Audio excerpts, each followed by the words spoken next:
السلام عليكم ورحمة الله وبركاته. ازيكم عاملين ايه؟ يا رب تكونوا بخير. كل سنة وانتم طيبين ورمضان كريم، وربنا كده يبلغنا رمضان أعوام عديدة وأزمنة مديدة. عايزين كده نجهز أدعية لرمضان، ندعيها طول الشهر كده عشان ربنا يستجيب لنا ويغفر لنا ويسامحنا ويرضى عننا. واستغلوا شهر رمضان ده بالعبادة، صلوا وقروا قرآن وادعوا كتير، عسى ان ربنا كده يجعلنا من المعتوقين في شهر رمضان. اللهم امين اللهم امين. النهارده هشارك معاكم اجواء اول يوم من رمضان في الفطار. طبعا انا عارفه ان انا متاخره معاكم في الفيديوهات، اعذروني ان انا مضغوطه يعني من ساعه فرح اخويا وانا لسه ما فوقتش من الضغط اللي انا فيها، فبحاول اشارك معاكم. كمان احنا عندنا دراسه في رمضان فالموضوع صعب شويه. النهارده صحيت الصبح بقى، يعني اول يوم رمضان صحيت الصبح عملت الحاجات دي كلها الصبح قبل ما اروح الشغل كده. حطيت اللحمه كده تعصج عشان اعمل جلاش باللحمه المفرومه، عملت جزء باللحمه المفرومه وجزء بالجبنه. وهنا شوحت شويه بصل كده وبعد كده نزلت عليهم بالطماطم، قلت هسبك طماطم كده عشان اعمل لهم محشي. وبعد ما اللحمه اتعصجت جيت حطيت عليها شويه ميه كده عشان تطيب كويس. وبعد كده كنت جايبه فراخ وغسليها ونقعتها كده في ليمون وملح. بعد ما نقعتها شويه هبدا اغسلها تاني من الليمون والملح ده، هشطفها كويس كده. وبعد كده هبدا اتبلها عشان انا عايزه اعملها مشويه. كل ده انا عملته الصبح كده قبل ما اروح، بحيث ان انا لما اجي يبقى الحاجه فاضل عنها تطيب بس. يعني هقول لكم انا عملت ايه قبل ما اروح ولما جيت طيبتها وكان الساعه كام والوقت كف ولا ما كفاش. يعني لو كنت زي كده ومضغوطه هقول لك ايه اللي حصل. يعني اهو مسكت الفراخ بقى غسلتها كويس كده اهو. انا بحب اشيل الجلد من على الفراخ، بس هنا كنت سايبه شويه دهون كده عشان لما تتشوي كده بتديها طعم حلو الدهون اللي فيها دي. خلاص هسيبها تصفي كده الميه شويه وبعد كده هبدا اتبلها. عودي نفسك دايما وانتي بتعملي بقى الاكل في المطبخ، لان احنا بنقعد في المطبخ كتير، تذكري الله، الا بذكر الله تطمئن القلوب. قولي بقى سبحان الله والحمد لله والله اكبر ولا اله الا الله، استغفر الله العظيم من كل ذنب عظيم ونتوب اليه. دايما نستغفر الله كتير وندعي كتير، عسى ان ربنا يغفر لنا ويسامحنا ويرضى عننا. بعد كده بقى جبت بصلتين كده كانوا صغيرين، ضربتهم كده في الكبه وهبدا بقى ايه احطهم كده عشان اتبل ايه الفراخ اهو. بعد كده حطيت عليهم بهارات لحمه وهحط عليهم بهارات فراخ وهحط عليهم شويه فلفل وكمان ملح. هعمل البصل اقلبه كويس جدا وبعد كده ابدا اقلبه على الفراخ زي ما انتم شايفين كده. جبت كمان دبس رمان كده، الدبس الرمان بيدي طعم حلو وكمان بيدي الفراخ لون حلو. يعني لو انت عايزه الفرخه كده وشكلها متحمر حلو حطي دبس رمان زي ما انتم شايفين كده. هبدا اقلب بقى البصل كده مع البهارات اللي انا حطيتها دي. عايزه تحطي بشر طماطم تبشريها تحطيها حطي، انا لا ما حبيتش احط طماطم لاني بس عايزه فراخ مشويه بس، فاهمين؟ صفيتها كده من الميه وهبدا احط عليها ايه اتبلها كويس. اهم حاجه لما تعملي فراخ مشويه تحتاج ان هي تشرب شويه من التتبيله، يعني على الاقل حاجه ساعتين. فانا تبلتها الصبح يعني كانت مثلا الساعه 7 وسبتها، جيت مثلا الساعه 4 كده حطيتها في الاير فراير زي ما انتم شايفين كده.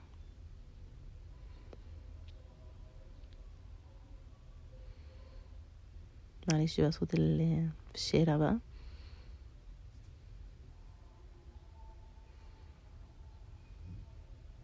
عايزين كمان مننساش من الدعاء اخواتنا في فلسطين، عايزين كده ندعي لهم ان ربنا ينصرهم على اعدائهم نصرا عزيزا مؤزرا. يا رب انصرهم على اعدائهم نصرا عزيزا مؤزرا، اللهم انصرهم نصرا عزيزا مؤزرا، اللهم امين اللهم امين. بعد ما تبلت الفراخ بقى حطيتها في التلاجة وكانت الطماطم اتسبكت هنا. كنت غسلت الرز بقى، بس انا كنت طفيت عليها قبل ما اعمل الفراخ. هقول لكم بقى انا بحب اعمل ايه. بحب بعد ما اسبك الطماطم واكون غسلت الرز كده بحب اديله تشويحه كده على النار كده مع مع الطماطم، بحيث حاجتين: اول حاجه مش هضمن ان في اي ميه، والحاجه التانية ان هو كمان هيبقى طب شويه. يعني هتضمني ان الرز في المحشي طيبه. ما تخافوش بيدي طعم حلو جدا، ما تخافوش من اي حاجه مش هيطيب، انا بس بديله تشويحه كده.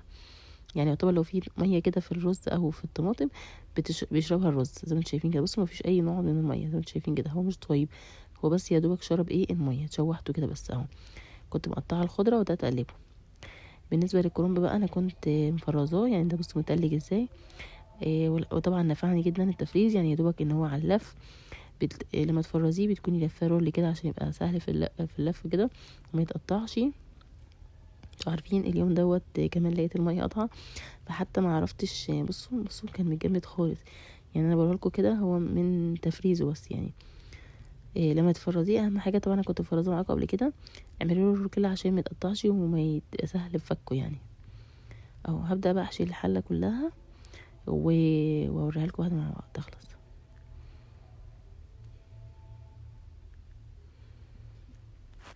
انا بقى قعدت الف كده معاكم كام ورقه، وبعد كده بقى خدته بقى على الارض وقعدت كده فردته.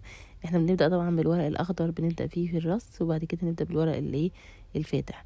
الاخضر ده لو انت مش بتحبيه عادي ممكن مش تعمليه، ممكن تحطيه في القعر.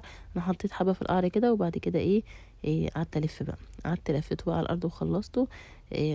عشان صراحه وانت بتعمليه وانت واقفه بتتعبي يعني. اهو بصوا الورق انت تقطعيه مش كبير قوي عشان يبقى سهل في اللف كده. واتاكدي ان معلوش رز كده. بصي بصي بقى كده. وجبت بقى الفراخ بقى. لما جيت هنا كنت جيت بقى حتى تلاقيني غيرت الهدوم لان هدومي التانية كانت مبلوله. وحطيت بقى الفراخ اهي في الاير فراير، واحطها بقى كده تتشوى. وحتى الصوص اللي نازل ده برضو حطيته خلاص، بيبقى طعمه حلو، بيدي الفراخ طعمه حلو. وحطيت شغلت الاير فراير كده اهو.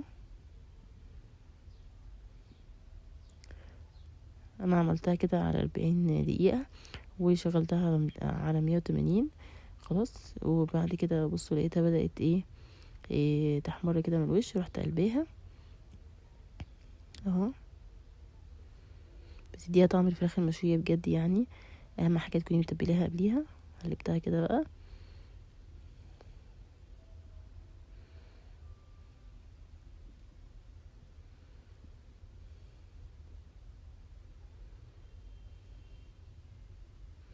سبتها بقى تكمل طياب.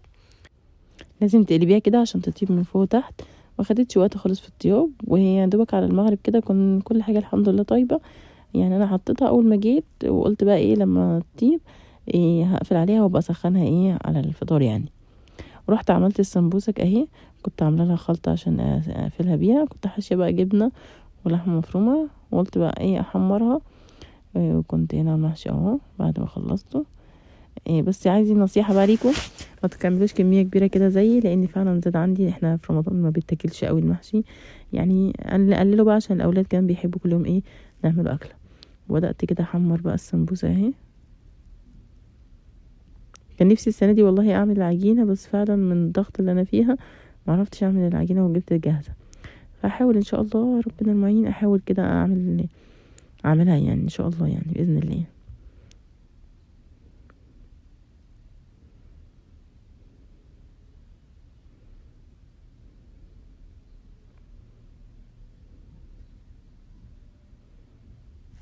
السمبوسه بقى ما تاخدش وقت في الطياب، بتطيب بسرعه. بصوا يعني دوبك ما تحطيها هتقلبيها كده يعني، خلي بالك منها يعني.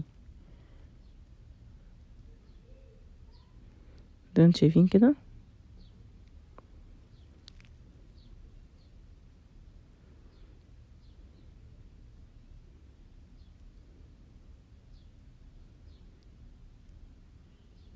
هبدأ بقى اطلعها كده. بس كانت هتتحرق مني، بس والله طعمها طلع حلو.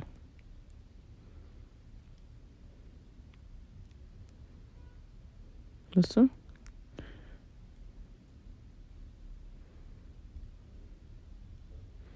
انا رحت بقى صفيتها على مناديل عشان هنا كنت مستعجله اطلعها عشان ما تتحرقش اهي. هكمل بقى تحمير الكميه كلها.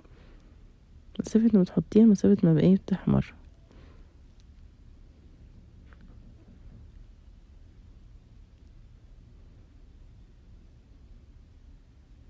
بصوا احمرت في ثانيه. كمل بقى تحميرها كده. وحطيت هنا الشوربه على المحشي. لازم تهزي الحله كده عشان تتاكدي ان هو شرب الشوربه كويس، وتسيبيه بقى على نار هاديه. تسيبيه يطيب بقى على راحته كده.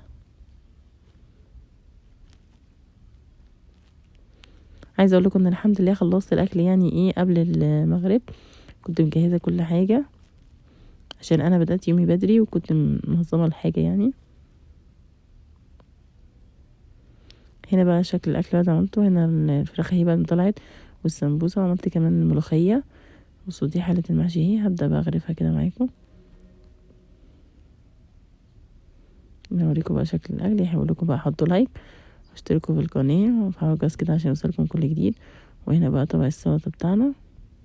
شوفوا بقى الاكل، واتمنى اكل النهارده يكون عجبكم. لو عجبكم بقى متنسوش تحطوا لايك وشير سبسكرايب ودعمونا بقى عشان يوصلكم كل جديد، واقول لكم يلا مع السلامة.